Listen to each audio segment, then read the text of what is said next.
Good morning guys. आज हम लोग भारतीय संविधान के बारे में अध्ययन करेंगे। बच्चों, भारत का संवैधानिक विकास कैसे हुआ और इसके बारे में प्रमुख प्रावधान क्या हैं। बच्चों, जैसा कि हम जानते हैं, महारानी एलिजाबेथ प्रथम के द्वारा सन 1600 ईस्वी में ईस्ट इंडिया कंपनी को एक चार्टर पत्र के माध्यम से उन्हें फरमान जारी किया गया कि वो पूर्वी और भारत समेत एशियाई देशों में व्यापार करने के लिए फरमान पत्र जारी किया गया।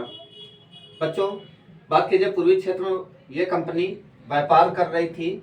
साथ में भारत में भी ईस्ट इंडिया कंपनी सूरत में स्थापित की गई और ये कंपनी शुरुआत में व्यापारिक क्षेत्र में आगे प्रगति कर रही थी, परंतु कालांतर में यह कंपनी प्रशासनिक क्षेत्र में भी धीरे धीरे अपने हस्तक्षेप कार्य करना प्रारंभ कर दिया।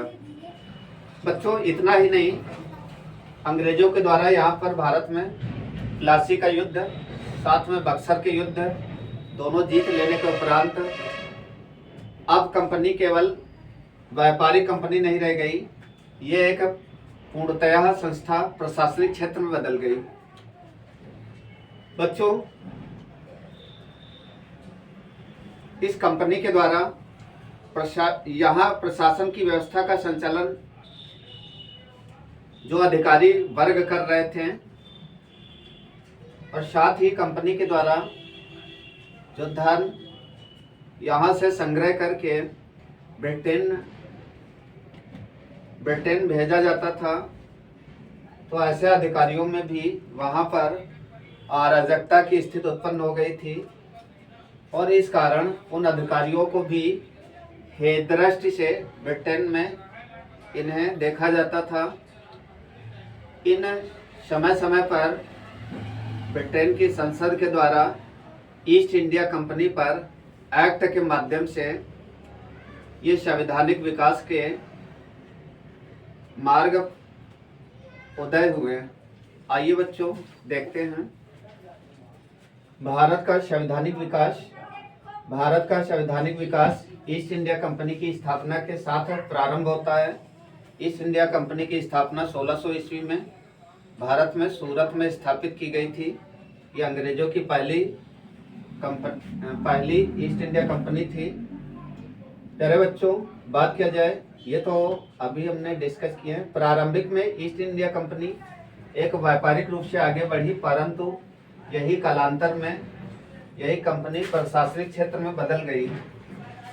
कंपनी में लगातार व्याप्त भ्रष्टाचार के चलते ये समय समय पर ब्रिटेन प्रशासन द्वारा समय समय पर एक्ट कानून पारित किए गए।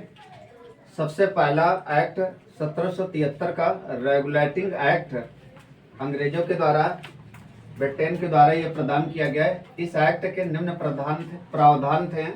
पहला प्रावधान था कि सर्वप्रथम बंगाल का गवर्नर जनरल का पद सृजित किया गया। बंगाल गवर्नर जनरल का पद सृजित किया गया।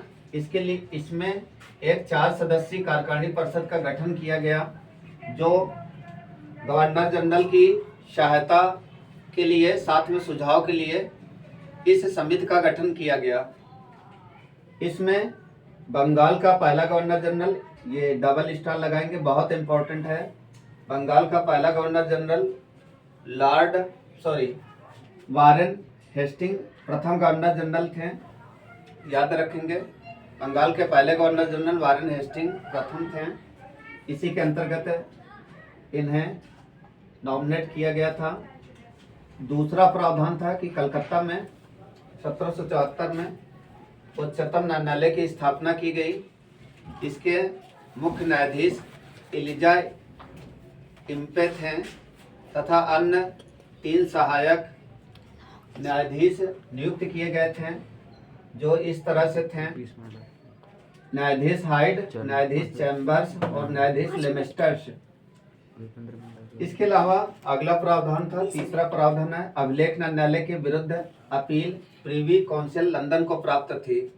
अर्थात अंग्रेजों के जो मसले या मामले को प्रिवी लंदन से इन्हें निपटारा किया जाएगा। इनके विरुद्ध जो अपील लंदन में यानी कि इनके लंदन में इनकी अपील को सुना जाएगा। अगला प्रावधान था कि बिना लाइसेंस के माध्यम से भारत में व्यापार को पूर्णतया प्रतिबंध कर दिया गया।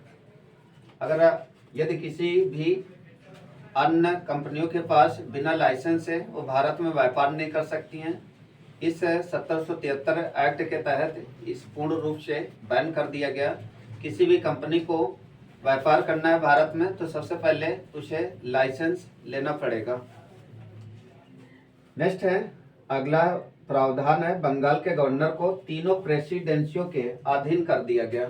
अर्थात बंगाल के गवर्नर जनरल और मद्रास के गवर्नर जनरल, मुंबई के गवर्नर जनरल, इनको संयुक्त रूप से बंगाल के गवर्नर जनरल के दोनों प्रेसिडेंसियों को, मद्रास और मुंबई प्रेसिडेंसी को बंगाल के अधीन कर दिया गया और पूरा कार्य क्षेत्र गवर्नर जनरल वारेन हेस्टिंग के अधीन कर दिया गया।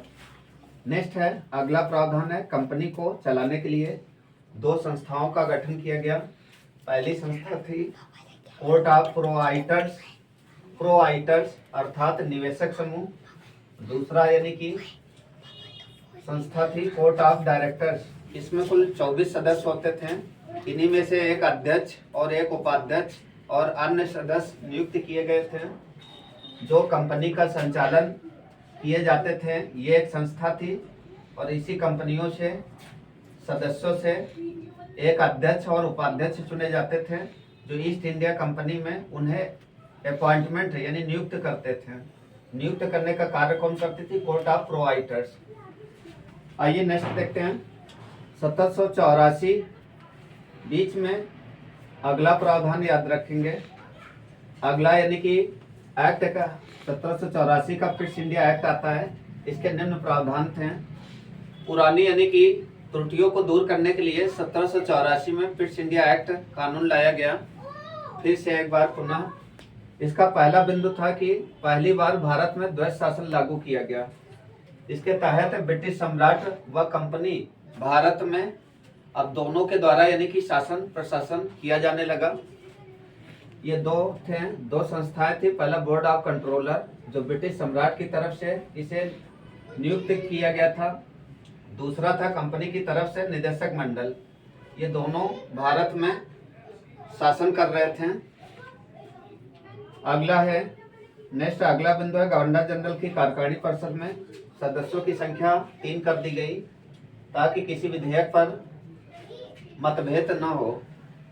पहले यानी कि इसमें गवर्नर जनरल की कार्यकारिणी सदस्यों में 4 सदस्य होते थे। वहां पर किसी भी विधेयक पर गत्या अवरोध की स्थिति उत्पन्न हो जाती थी। इस कारण यहाँ पर इनकी कार्यकारिणी परिषद को घटा के 3 कर दिया गया। अंतिम निर्णय गवर्नर जनरल का होता था। तो बच्चों इसके निम्न शेष प्रावधान को अगले वीडियो में हम लोग डिस्कस करेंगे। जय हिंद, जय भारत।